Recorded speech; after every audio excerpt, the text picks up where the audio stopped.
નમસ્કાર વિદ્યાર્થી મિત્રો, હવે આજે આપણે ભણીશું ધોરણ 10 નું વિજ્ઞાનનું પ્રકરણ નંબર 1 રાસાયણિક પ્રક્રિયાઓ અને સમીકરણો. બરોબર? તો આગળના વિડિયોમાં આપણે આ ચેપ્ટરનો આગળના મુદ્દા ભણી ગયા કે ભાઈ રાસાયણિક પ્રક્રિયાઓ કોને કહેવાય, રાસાયણિક સમીકરણ કઈ રીતે બનાવાય, આ બધું આપણે ભણી ગયા. હવે રાસાયણિક પ્રક્રિયાઓના પ્રકારો આપણે શીખવાના થશે. તો એમાં સૌપ્રથમ છે સંયોગીકરણની પ્રક્રિયા. સંયોગીકરણની પ્રક્રિયા એટલે શું? તો સંયોગીકરણની પ્રક્રિયા એટલે કે બે કે તેથી વધુ પ્રક્રિયકોમાંથી એક જ નિપજનું નિર્માણ થાય તેને સંયોગીકરણની પ્રક્રિયા કહેવામાં આવે. બરોબર? આપણે કોઈ પ્રક્રિયક તરીકે બે અથવા બેથી વધુ પ્રક્રિયકો લઈએ અને તેના દ્વારા નિપજ સ્વરૂપે કોઈ એક જ નિપજનું નિર્માણ થવું જોઈએ, તો જ એને સંયોગીકરણની પ્રક્રિયા કહેવાય. ઉદાહરણ તરીકે હું તમને કહું કે ભાઈ કેલ્શિયમ ઓક્સાઇડ અને પાણી સાથે પ્રક્રિયા કરો તો તમને નિપજ સ્વરૂપે કેલ્શિયમ હાઇડ્રોક્સાઇડ જ મળશે. એટલે કે ભાઈ કેલ્શિયમ આપણે જે કેલ્શિયમ એટલે કે CaO જે આપણે એને કળી ચૂનો કહીએ. બરોબર? આ કળી ચૂનાની પાણી સાથે પ્રક્રિયા કરવામાં આવે એટલે કે H2O સાથે પ્રક્રિયા કરો તો તમને કેલ્શિયમ હાઇડ્રોક્સાઇડ મળશે, CaOH2. બરોબર?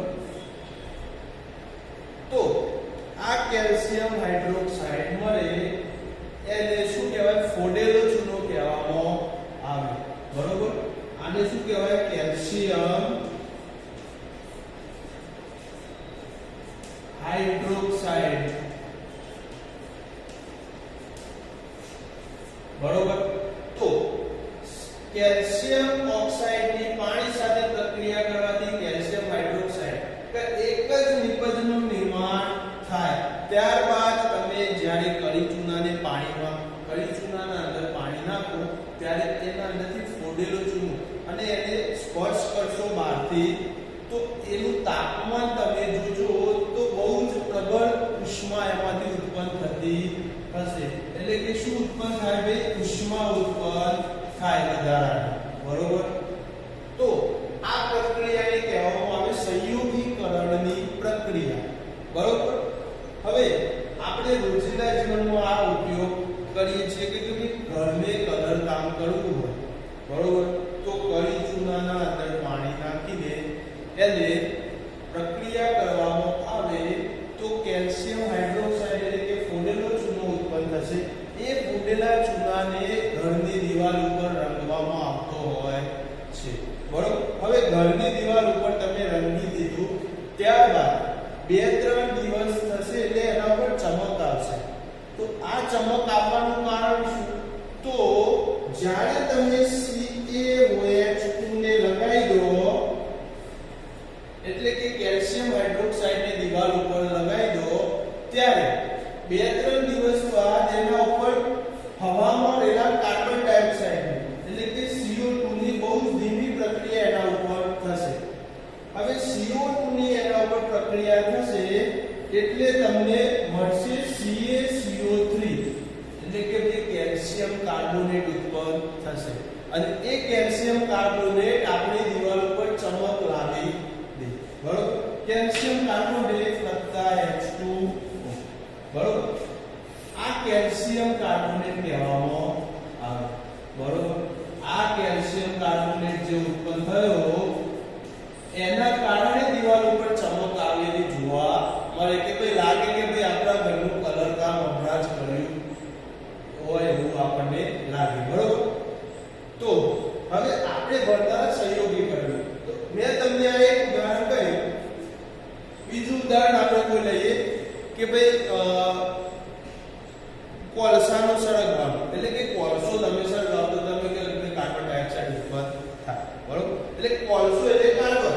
તો કોલસાની પ્રક્રિયા સળગાવો એટલે ઓક્સિજનની હાજરીમાં એ સળગતો હોય. તો કાર્બન ને ઓક્સિજન સાથે પ્રક્રિયા કરવામાં આવે તો કાર્બન ડાયોક્સાઇડ ઉત્પન્ન થાય. તો આ પણ એક જ નિપજનું નિર્માણ થયું કહેવાય. તો આ પણ એક સંયોગીકરણ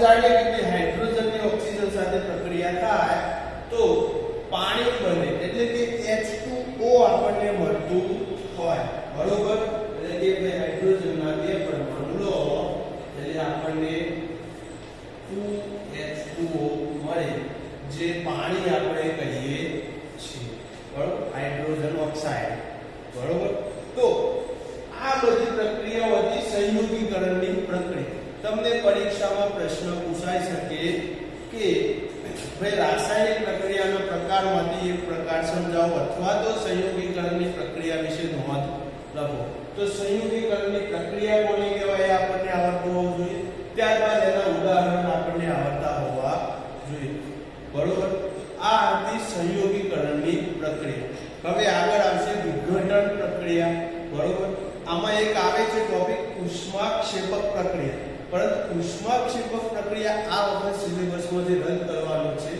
તો પણ હું તમને ટૂંકમાં સમજાવી દઉં કે ભાઈ કોઈ પણ પ્રક્રિયા થાય એમાંથી ઉષ્મા મુક્ત થતી હોય તો એ મુક્ત થતી ઉષ્મા થતી હોય એટલે એ પ્રક્રિયાને કહેવામાં આવે ઉષ્માક્ષેપક પ્રક્રિયા કહેવામાં આવે બરોબર એટલે ટૂંકમાં તમારે યાદ રાખવાનું કે નિપજોની નિર્માણ થાય અને એના સાથે ઉષ્મા મુક્ત થતી હોય તો એ પ્રક્રિયા ઉષ્માક્ષેપક પ્રક્રિયા કહેવામાં આવે બરોબર આ હતી